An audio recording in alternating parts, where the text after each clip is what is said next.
Hello, I'm Ornella Hernandez. Welcome to Crypto TV. Today, I'll be interviewing Bezalel Eithan Raviv, the co-founder and CEO of blockchain analysis firm Lionsgate Network.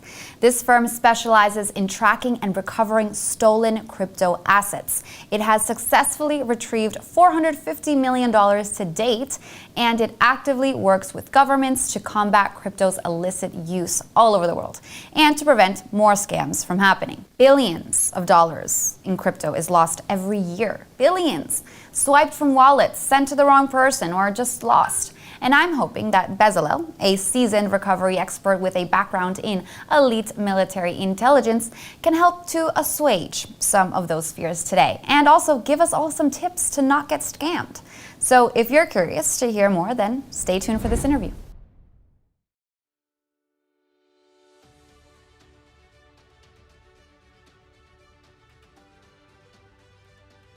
Hello, Bezalel. Thank you for joining us today. How are you? How are things in Tel Aviv?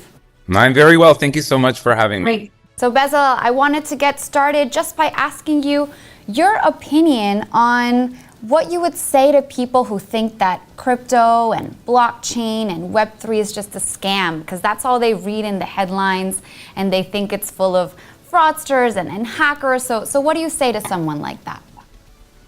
I say that maybe they're not completely wrong, because crypto space, non-custodian financial environments demand people to become their own custodian.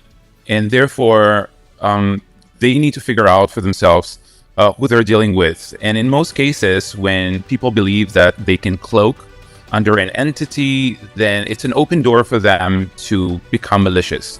And that's what we've seen in the past 12 years in crypto space over and over again. And therefore, their initial thought is not completely wrong. But if we look also, reality versus reputation. So the reputation is one thing. Reality says in fiat, which is monetary money and fiat currencies, there are a lot more, in fact, embezzlement and scams that have taken long for a longer period of time, but it wasn't a conversation that broke headlines.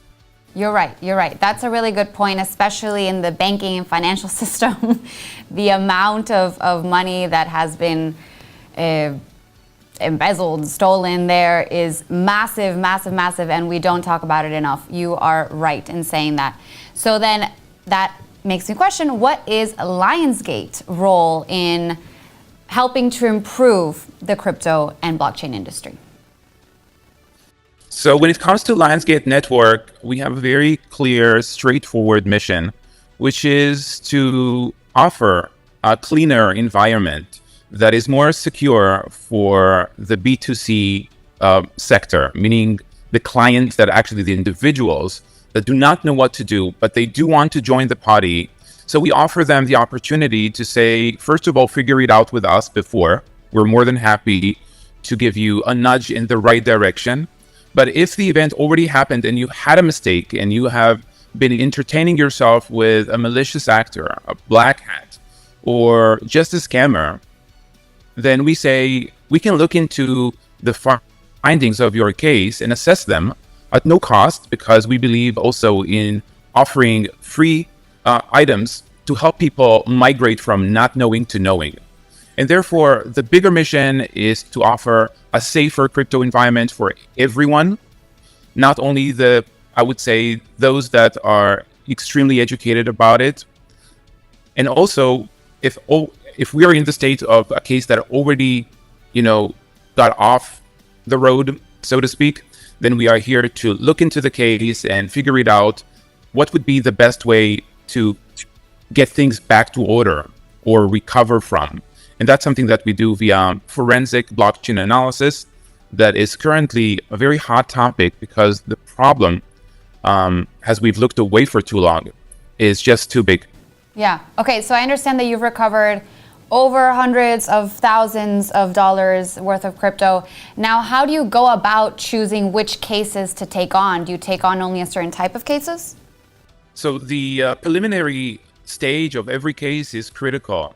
And that's why we offer to everyone that is eligible for analysis by our teams is to, let's look at the case first of all. Let's see if there is a potential to recover things. Your assets maybe had turned into or being exchanged to cash. And in that case, the probability to get things back to order is very low. So you will have the insight, but not the service. We will only offer the service to clients after a preliminary analysis where there is a very clear indication of where your money is right now. If we see that wallet, suspect wallet, that is entertaining with your money in this red hot minute, then the service is valuable to you. And therefore, we then offer the onboarding stage. Yeah. Now, I did want to ask about one particular case that Lionsgate Network worked on, and that was the role that it played in confiscating or intercepting the crypto accounts that were linked to the Hamas group. Would you be able to talk about what that looked like, what that process was like?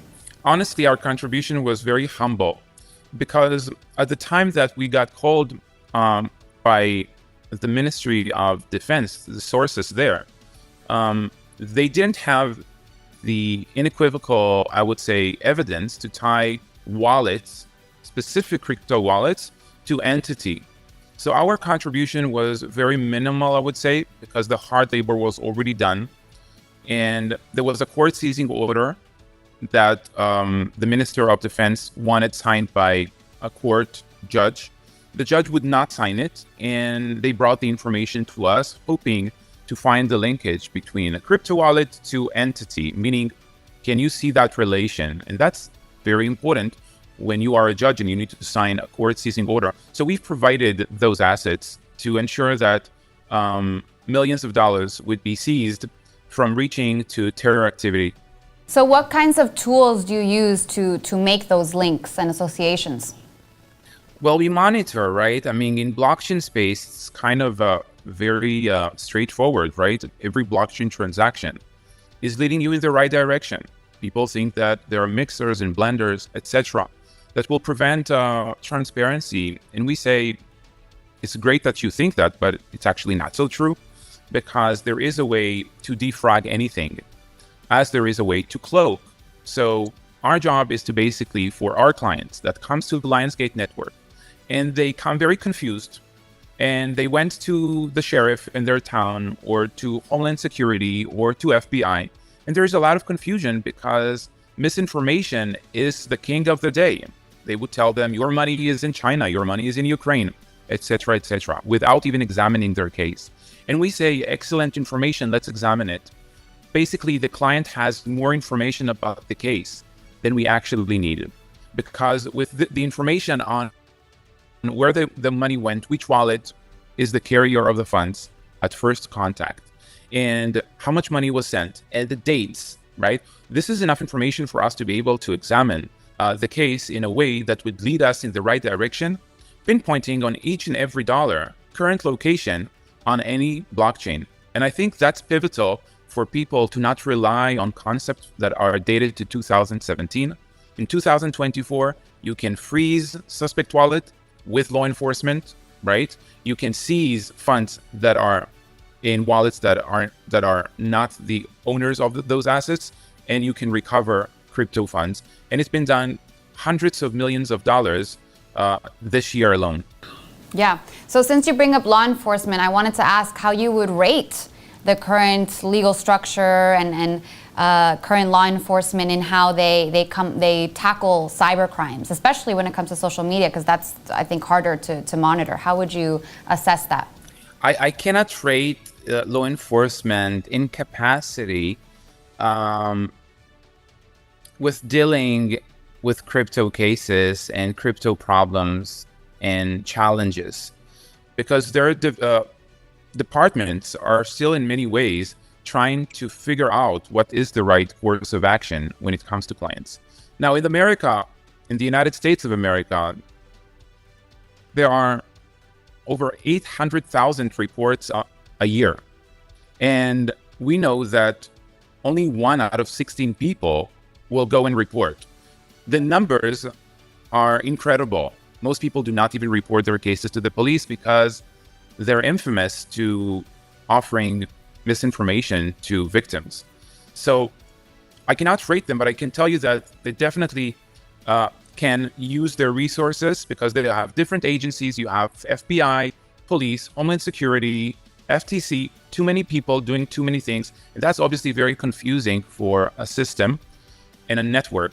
So what we say is, it's about time someone will read the post-it that organized crime has officially migrated from street corners to crypto networks. Yeah. Okay. And then what are some of the most common types of tactics that scammers use nowadays when it comes to the crypto industry specifically? Any trends that you can point out for us? I know romance scams is on the rise. Right. So let me tell you this. I think on an emotional level, gaining people's trust is the most sophisticated form of scam, method of scam. They get them to trust, and then they can do anything they want. We're looking at romance scams, of course, but romance scam is already a story of the day. So it means there are 10 different stories in the pipeline. What we're seeing right now over and over again is scams that are taking place in more professional spaces like LinkedIn. Right now, LinkedIn is under a lot of fire because a lot of people with so-called reputable profiles are targeting professionals in a safe environment, which is not so safe anymore. We also see crypto wallet poisoning, which is an effort to help you send money or motivate you to send money to an address you're familiar with, where only the beginning and the end is identical and the middle is completely different. So a lot of people that do not pay attention because they forgot that they are their own bank and they are the custodian, the only custodian of their crypto assets, make that mistake every single day. This is also on the rise as we see it. Okay, I did not know about that crypto wallet poisoning tactic. I'm going to be on the lookout for that. Now, do you have any other tips that you can share with our viewers? Anything to keep in mind, maybe some signs to look out for in case they're being scammed? Listen, I think everything boils down to the same place. The financial system and structure has dramatically changed in the past 12 years. We really need to own our assets and remember that we are the bank. I know it's a slogan and it's a cliche, but in this case, it's actually true. If we're not going to be responsible to our assets, no one else will. And no one will help us fix it unless you'll be able to find the right people, which is also a challenge to many of our clients. So the biggest tip I can offer is trust yourself and no one else. Educate yourself on what's happening where you are active.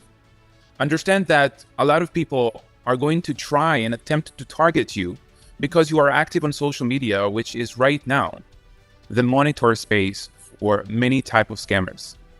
And when there is no accountability, not so much by law enforcement, not so much by financial institutes as we know them, then we really have to own our game and get back to basics. And basics means if I cannot see you face to face, then I cannot trust this conversation. If I cannot validate your name and credentials by more than one source, I cannot move forward. If I'm not able to read about what you're doing by respectful, reputable news outlets that are not cohesive or related to what exactly you do, then I cannot say yes. This is what we're talking about. We have in many ways progressed with technology so much, but in many ways we have to go back to medieval times when it comes to authentication. Yeah, all right, wise words. So trust yourself and no one else, and we are our own bank. I like that. Now, one last question for you, Bezalel. Is there any particular case that Lionsgate Network has taken on that you are particularly proud of in achieving or recovering a certain amount of funds? Oh my God. First of all, so many. Every single case we onboard is a remarkable thrill for us because we know that the people that found us they went through such a exodus with themselves. So finding us and having a sincere conversation, which is empathic, but yet also professional to what they need, is something that we take huge pride of.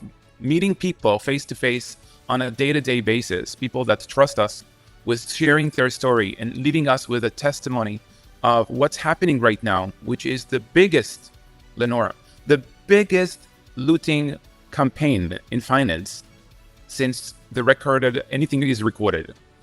We're seeing $53 billion being embezzled in the US alone every year. These are the real numbers. So we take a lot of pride in handling the next case and keep offering service to onboarded cases. All right, well, now I know who to call in case something happens to me. Thank you, Bezalel, so much for your time today and explaining what Lionsgate Network is all about.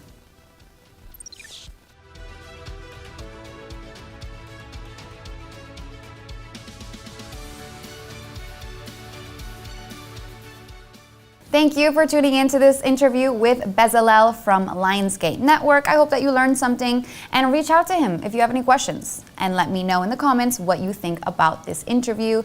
Also, don't forget to check out other episodes of Crypto TV and other interviews that I've done. See you guys next week.